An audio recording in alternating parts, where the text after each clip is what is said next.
जी नाज़रीन, ठरी मीरवा गाम ख़बर शेयर कंदा हलूं। ठरी मीरवा अलॻ ॻोठ हाशिम गोपांग में कुंभ पुलिस ज़िले जे मुख़्तलिफ़ थाणनि जी नफ़री साण करे छड़ाई ॻोठाणनि जो बाब किताब खणी कुंभ पुलिस ख़िलाफ़ ठरी मीरवा बोज़दार वॾा लिंक रोड ते एहतिजाजी धरणो। एहतिजाज कंदे ॻोठाणनि शर्मुल इमणा ऐं मिसबात सुखण ऐं मिसबात निशा ऐं ॿियनि चयो त कुंभ वाक़िए सां असांजो को बि वास्तो न आहे। कुंभ में जंहिं बि जमादार जे पुट खे क़त्ल कयो आहे उन्हनि सां असांजो को बि तालुक़ न आहे। असुल जवाबदारनि खे गिरफ़्तार कयो वञे। बाक़ी पुलिस असांजे घरनि ते चढ़ाई करे असांजे चादर चौदीवारी जो तक़दुस पामाल कयो वियो आहे।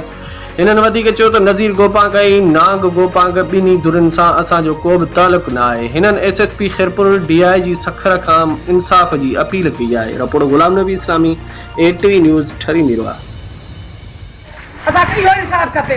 माना तव्हां ते कूड़ा इल्ज़ाम था लॻनि? कूड़ा इल्ज़ाम था लॻनि असां ते, कूड़ा इल्ज़ाम आहे।